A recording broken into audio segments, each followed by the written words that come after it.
मराठ्यांचे 48 पैकी 48 खासदार हे महाराष्ट्रात येण्याची 100% शक्यता आणि मराठ्यांची जे आरक्षणाचा प्रश्न ज्वलंत आहे तो मार्गी न लावल्यामुळे मराठा समाजात तीव्र नाराजी आहे। रोजच्या ₹1.70 आपण आपलं किमती मतदान हे कुणाला तरी देतो, तो आपल्याला ढुंकूनही पाहत नाही। आपण जर त्याच्याकडे काम घेऊन गेलो ते म्हणतो तुला दिले होते ना ₹1500।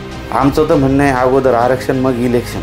आज आपण म्हणतो 6 कोटी मराठा समाज हा 6 कोटी आहे महाराष्ट्रात। तर मी तुम्हाला आता स्क्रीनवर त्यापैकी फक्त 50% मराठ्यांनी जर मतदान केलं आणि आपल्या माणसाला जर केलं, 48 पैकी 48 हे आपले खासदार राहणार। छत्रपती शिवाजी महाराज आणि मराठा समाज हा डोळ्यासमोर धरून सर्वांनी एकजूट होऊन या लोकसभेच्या इलेक्शनमध्ये सर्वांनी एकजूट व्हायचं आहे।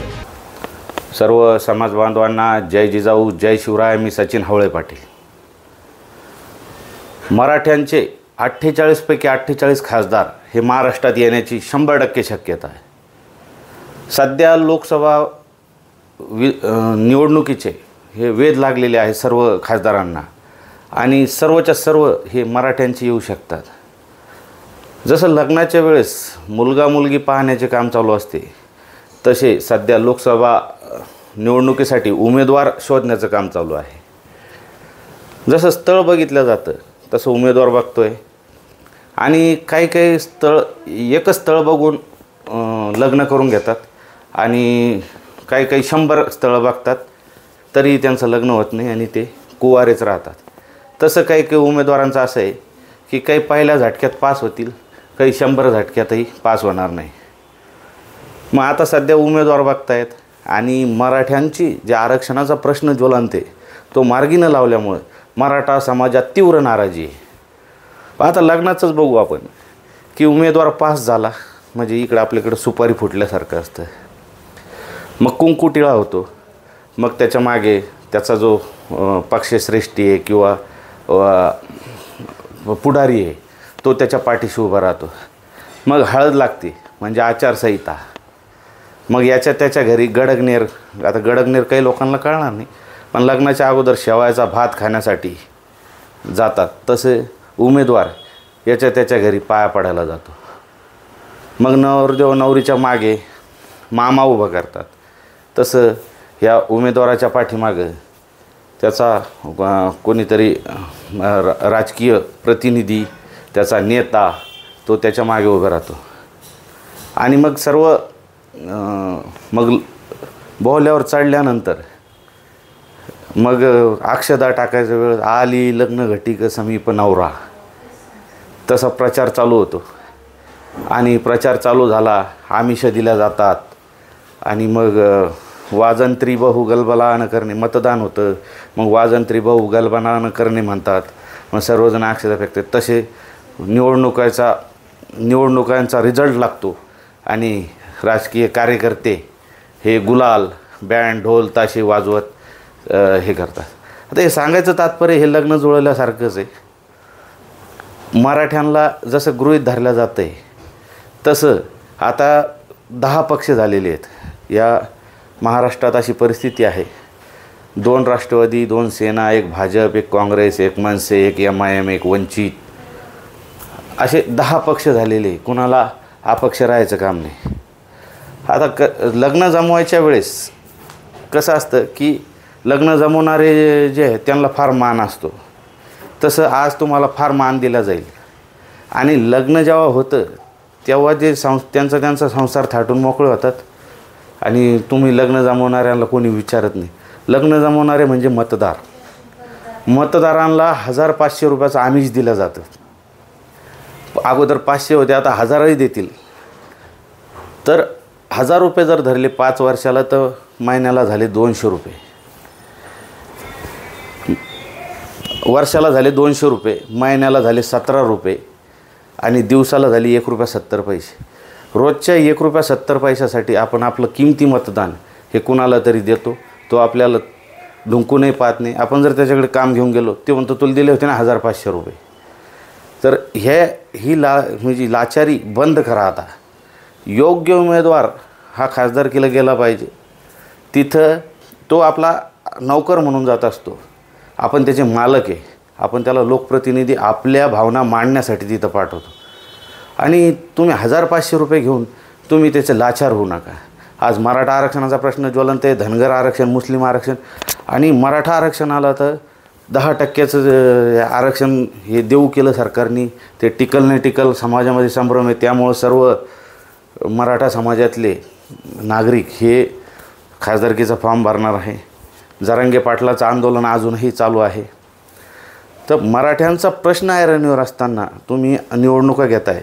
आमचं तर म्हणणं आहे अगोदर आरक्षण मग इलेक्शन. पण आता थोड्याच दिवसात आचारसंहिता लागण्याची शक्यता आहे. लागली, आपण लोकशाहीला मानतो, आपण आचारसंहिता, आदर्श आचारसंहितेचं पालन करू. पण आता आपल्याला योग्य उमेदवार निवडणं फार आवश्यक आहे. आपण जर योग्य उमेदवार दिला, आज आपण म्हणतो 6 कोटी मराठा समाज हा 6 कोटी आहे महाराष्ट्रात. तर मी तुम्हाला आता स्क्रीनवर एक आकडेवारी दाखवतो, ज्यामध्ये 2022-23मध्ये 4,21,05,000 एवढं आपलं मतदार आहे, मराठा मतदार. तर हे जे आहे 48 जिल्हे, त्यापैकी फक्त 50% मराठ्यांनी जर मतदान केलं आणि आपल्या माणसाला जर केलं, 50% कसे असतील राहिलेले, की जे कुठल्या तरी राजकीय पक्षाचे गुलाम असतील किंवा त्याचं कोणी नातेवाईक असेल, असं कोणाखाली दबलेला असेल, तर तो व्यक्ती तिकडे जाईल. पण 50% जरी मराठ्यांनी एक शिक्का मतदान जर केलं, कारण त्या 50%मध्ये 10 पक्ष राहतील आणि ह्या 50%मध्ये फक्त आणि फक्त मराठा माणसं राहतील, मराठा उमेदवार राहतील, जे आपले गरजवंत मराठे राहतील. तर हे कॅल्क्युलेशन मी जे तुम्हाला दाखवलं आहे हे नक्की सक्सेस होणार. आणि त्यावरूनच म्हणतो आहे मी 48 पैकी 48 हे आपले खासदार राहणार. कारण आता कोण निवडून येणार हे त्या पक्षालाच माहीत नाही.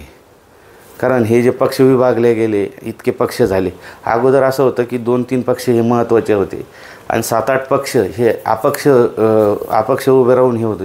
आता अपक्ष कोणाला राहायचं काम नाही, हे एकमेकांचेच मतदान खाणार आहे. आणि आपल्याला मराठ्यांना 18 पगड जातीचा हा पाठिंबा आहे. आणि मनोज जरांगे पाटील यांचाही लढा जोरात चालू आहे. आपल्याला आता भूमिका काय कशी ठरवायची त्याचं प्लॅनिंग चालू आहे. ते नक्कीच आपण करू. राजकीय महत्त्वाकांक्षा आपल्याला कुणालाच नाही आहे. पण सरकारला अजून एक विनंती करतो, ह्या आचारसंहिता लागायच्या अगोदर मराठा समाजाचा आरक्षणाचा प्रश्न तुम्ही मार्गी लावा. आणि हे उमेदवार तुमचेच असू द्या. आम्ही तुमचाच प्रचार करू. तुमच्यावर ट्रक भरून गुलाल फुलं उधळू. आमच्या जे मराठा आरक्षणाची जी मागणी आहे ती तुम्ही त्वरित पूर्ण करा. अन्यथा आमचे 48 पैकी 48 खासदार निवडून आणण्यासाठी आम्ही दंड ठोपटलेले आहे. आणि हे तुम्हाला कदापि परवडणार नाही. हा व्हिडिओ तुम्हाला जर आवडला असेल, तुम्हाला जर कुठं वाटलं असेल की हे बरोबर आहे, तर हा व्हिडिओ कृपया सर्व समाज बांधवांपर्यंत शेअर करा. फेसबुक असेल, व्हॉट्सॲप असेल, पर्सनल प्रत्येक ग्रुपवर पाठवा. हे तुम्ही सबस्क्राईब करा, शेअर करा, कॉमेंट करा. एवढंच बोलतो आणि थांबतो. ही अंतिम घटका आहे. ह्या महिना 15 दिवसात जर तुम्ही निर्णय घेतला नाही, तर येणारे 5 वर्ष जर तुमचा मुलगा मुलगी आता नोकरीच्या प्रतीक्षेत असेल किंवा शिक्षणासाठी असेल, ही जर वेळ तुम्ही घालवली तर पुन्हा 5 वर्ष आणि 5 वर्षानंतर काय परिस्थिती राहील हे तुम्ही आज सांगू शकत नाही. आपण आरक्षणाच्या अंतिम टप्प्यात आहे आणि आपला समाज हा 400 वर्षानंतर एकत्र आलेला आहे. सर्वांनी एकजूट व्हा. हेवे दावे असतील, बांधाचे असतील, भावकीचे असतील, कुठले असतील किंवा कोणाचे विचार तुम्हाला पटत नसतील, तर त्या व्यक्तीला न बघता छत्रपती शिवाजी महाराज आणि मराठा समाज हा डोळ्यासमोर धरून सर्वांनी एकजूट होऊन या लोकसभेच्या इलेक्शनमध्ये सर्वांनी एकजूट व्हायचं आहे आणि एकत्र होऊन आपले उमेदवार निवडून आणायचे. एवढंच बोलतो आणि थांबतो. जय जिजाऊ, जय शिवराय.